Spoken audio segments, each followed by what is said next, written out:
Nagugutom ka ba at gusto mong magmeryenda? Tara, gawa tayo, kaunting sangkap lang ang kakailanganin mo dito at hindi komplikado ang pagluluto.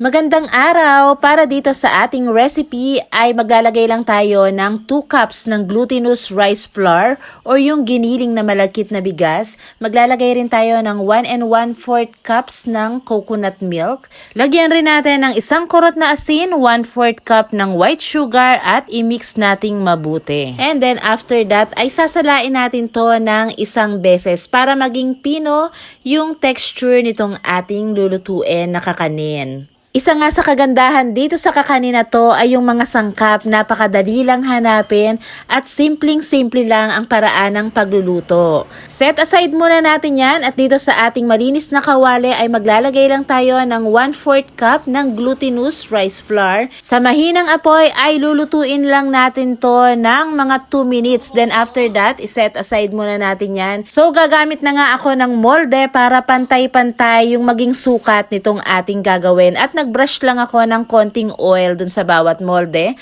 Nagpakulo na rin ako ng tubig na gagamitin natin sa pag-i-steam. Kapag kumukulo na yung ating tubig, ay isasali na natin itong mixture dito sa ating mga molde.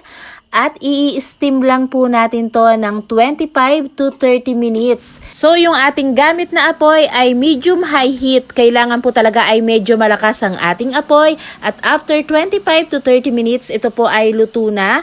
At para naman sa gagamitin natin na filling, ay pwede tayong gumamit ng honey or pwede rin naman na peanut butter. So kahit alin po dyan sa dalawa na yan ang bet nyo or pwede rin naman kayong mag-eksperimento, pwedeng ube jam, pwedeng strawberry jam. At dito nga sa isang bowl ay nagbukas lang ako ng 5 piraso ng honey. Konti lang naman yung kakailanganin natin na honey dito, durug-durugin lang natin. Kailangan yung durog na durog talaga. Saka natin ngayon ihalo itong ating binusa kanina na glutinous rice flour. At kung nanonood ka pa hanggang sa mga oras na to, ibig sabihin ay nagugustuhan mo itong ating recipe. Pakilagay naman sa comment section kung saang lugar ka nanonood ngayon. Paki-follow na rin itong ating page. Salamat! Habang mainit pa nga itong ating mga tikoy ay lalagyan na natin to ng palaman. Nagbutas lang po ako sa gitna. At pagkatapos, sasarado lang natin ng ganyan. Kailangan po talaga ay ipaloob natin yung ating peanut butter, tapos bilugin natin yan. Pagkatapos, igugulong lang natin dito sa ating dinurog na honey at glutinous rice flour. O diba, napakadali lang nitong ating merienda. At ito, pwedeng-pwede mo rin tong ipangdagdag sa iyong pinagkakakitaan. Nako, mabilis na mabilis po itong mabenta dahil talaga namang napakasarap.